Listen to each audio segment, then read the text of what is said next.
Hey everybody, welcome back. It's Delana. Today I want to take a deep dive into Epstein and some of the biggest questions I think that are being asked right now is one, is it a suicide or was it a murder? And I think that everybody's going back and forth on if it was a murder or suicide, but everybody's not really looking at the option number three, which is he still alive? I truly believe that he's still alive. I think that with all his connections that he had through Israel, the Mossad, CIA, everything that he had on his side, that could say there has to have been a contingency plan. It had to have been like, if it gets to this point, they have to put you in jail. You can't hide anymore. Put him into jail, and they get a way to get him out and have someone else kind of be the fall guy. So, yeah, one, I think whoever it was murdered. I do think he's still alive. And anyways, that's one of the reasons why I wanted to do this video. I wanted to do just a deep dive myself to see, what are the possibilities? What is out there?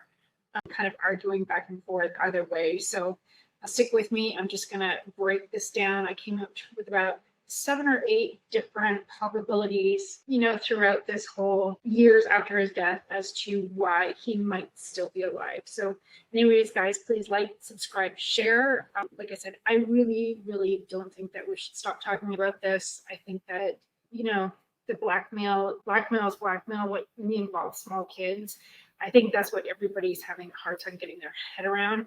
I know there's a lot of dark stuff in the deep state, but when it involves small children, and through my research, I found a few horrific stories, and it just fuels you up to be like, we can't stop talking about this. It's really important that it just doesn't go by the wayside, because if there's no accountability, it's just going to keep going on and on and on, and this will be a never-ending cycle. So anyways, guys, let's start with reason number 1, and that has to do with the metadata. So there were some messages that went back and forth before it was announced that he was even dead. And here's the metadata now, or here, that show you the timestamps on it. And so that fourth message down there, I'll blow it up. So this was sent before it was announced that he was even dead. So it says, not saying anything after this, please do not try to dox me. But last night at 4:15, they took him medical in a wheelchair from cuff, but not one triage nurse says they spoke to him.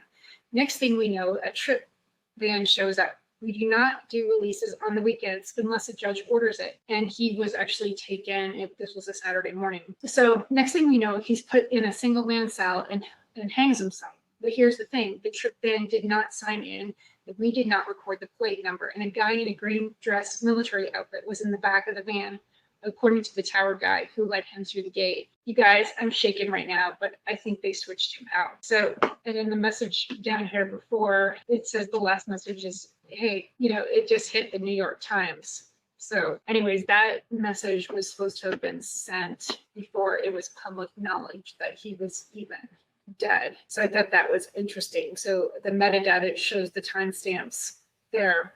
And he was actually, I think it was pronounced dead at 6:30, but it didn't come out till after 8 o'clock in the morning that he had been killed. And another thing, and this brings us to where they took him to the hospital, in the photos of his body in this picture here, which is also very interesting. If you take a quick look, I'll move it to the full screen, but then you have, this was the picture in the New York Post, and the guy that actually took the picture of this, and Candace Owens made a really good point. How did the guy just end up being there? But if you notice, the gurneys in the back there, they're from the FDNY, and that wouldn't be at the hospital. So there's a lot of discrepancies here. They're saying one half was kind of taken from the hospital, one half of the picture was taken from, and they say that these photos, the background and the imaging here in the back was actually from a training video that they had at the FDNY, and not actually like the real footage, which I thought was very interesting. Yeah.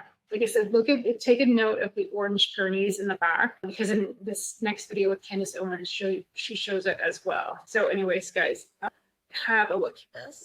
Named William Farrington for the New York Post. He works for the New York Post, creates a file, the meta became for the first 2 photos of Jeffrey Epstein being transported into the hospital, where he's going to be pronounced dead just 12 minutes later. So I just want you to understand the amount of luck that this guy had from the New York Post. I lived in New York You're not just a photojournalist that's just sitting outside to see who's going into a hospital. You get the photo, and it happens to be that you work for the New York Post, which is a whole Israeli op. Don't get me started. The New York Post, the one that did like Candace Owens, anti-Semite of the year, New York Post. The New York Post has literal IDF soldiers that write for them.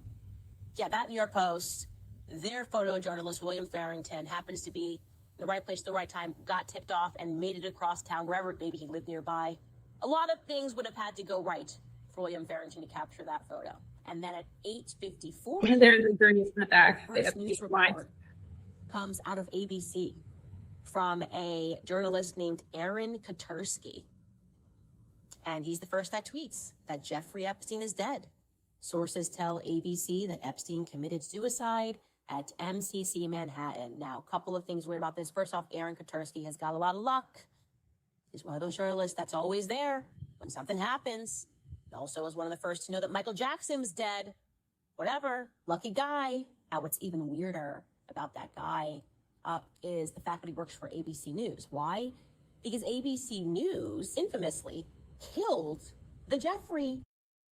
So there you have the files were actually that the original, the metadata, the message before was actually dated or timestamped at 7:44. And the message that she had there, the first message that ever went out, was actually at 7:56. So yeah, this person knew there was something up before. That was the first announcement was that last person that she mentioned. And yeah, so there's a lot of questions there. The next thing is his teeth, which I thought was very interesting. And when I start to look at this, really deep dive into this, there is hardly any pictures of him smiling where he's showing his teeth, which I thought was amazing because I thought I'm going to see more and more pictures. I wanted to really figure it out. And I had a really, really hard time finding pictures of him with his full teeth. So I'll put it on the full screen here. So you can see at the very top, the one tooth is that's the dead Jeffrey Epstein, has his tooth kind of coming out, where if you see the one below, he actually has, it's more like a space in between his teeth as opposed to it sticking out. So I thought that was very interesting. So have a look and see if you can find any pictures of him smiling. It's really difficult. It's really, really, truly hard to find, but I thought it was very interesting to see the difference in the teeth there. So, and the next thing I wanted to show you guys was the ear. And if you can look at the arrow there on his ear. So the one on the right is dead Jeffrey Epstein. The one on the left is alive. So you can see that the ear is very much kind of peaked, and the other one is kind of more rounded. So I thought that was very interesting as well. You can't really fake an ear. The next one gets really crazy. So this is the inside of his ear. I'll blow this one up. So, and the nose seemed very different to me. So again, dead Epstein has a very rounded nose. The other Epstein seemed to be very straight.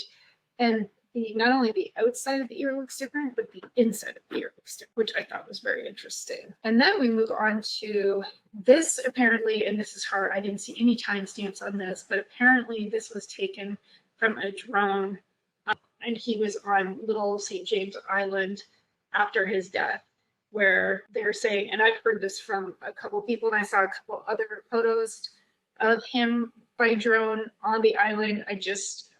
Who knows? I didn't see any timestamps, but I just thought it was very interesting that they had these drone photos kind of out of nowhere of him. But the island has since been sold. Another guy bought it. I think he bought it for like 60 million. I think they tried to sell it for 120 million. He ended up getting, the state got 60 million for it.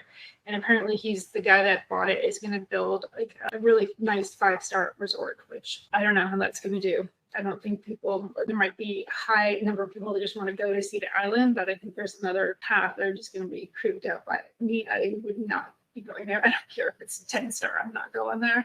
And another thing here is also the way that the autopsy, and this is where it becomes, they talk about it being a murder or a suicide, but here it proves that the autopsy says it could not have been a suicide, the way that hyoid bone was broken, and they said that was more that is more conducive to a murder So I think if they actually did switch out the bodies, that the person that they switched out for was obviously not going to commit suicide. But if it was someone that they switched out, they would obviously have to have murdered him, put him in the body bag, had someone that looked a lot like Jeffrey Epstein, and then threw him in the bag and sent it out, not having anybody know the wiser. But I also thought this was very interesting. So the Epstein family actually hired this renowned doctor to do a second autopsy, and he had some interesting findings. So have a listen to this. Epstein's cell after his death. But Jeffrey Epstein isn't in any of these photos. How big an issue is that? They captured the crime scene. A huge issue. The autopsy, especially in suspicious deaths, starts at the crime scene, at the death scene. What was the position of Epstein when he was found by the guards? Who cut him down? Somebody cut him down, supposedly. So moving the body from the scene is a serious deviation from proper. Anyway, so very interesting. So there you have that highlight one. And yeah, like he was saying, that is definitely more conducive with strangulation for sure. The next thing, another theory I had also, and I saw this a lot in my research, is that a lot of pedophiles seem to be going off to Israel. Just so happens. So I found multiple articles. I just kind of found two here, which is very odd. They're both by CBS, but first one, how Jewish American pedophiles hide from justice in Israel. But yeah, many accused Jewish pedophiles in U.S. flee to Israel report. So there's multiple reports saying that there's a lot of pedophiles kind of go off to Israel and they are protected there. So again, I thought that was very, very interesting. So again, guys, let me know your thoughts. I could have kept going and going. There was so many different things, but these were kind of the top highlights that I saw when I was looking to see what the options are, being dead or alive. But I also truly think that this is the strategy here, is to get everybody, if there's a fire over there, everybody's looking over there and they're not looking the other way. So the best scenario they could have had when this all went down is for everybody to argue if it was murder or suicide, because that's the big debate. And no one, not one person, well, I'm sure there are some, but the debate isn't whether he's alive, because people are too busy arguing if it was murder or suicide. But it really distracted from the fact of the third option, that he's still alive. So anyways, guys, let me know your thoughts. Is he dead or alive? Was he murdered or was it suicide? He certainly had a lot of information. I'm going to do a deep dive into a lot of the contacts he had, starting with Clinton. He was at the White House, I think, 16 times when Clinton was president. So I'm just going to start doing deep dives. And there is like a spider web. Once, the tentacles that come off this guy are just amazing. And to see how in-depth he was and immersed in the whole culture, the CIA culture and Mossad and all that. So again, guys, please like, subscribe, share. Was he murdered?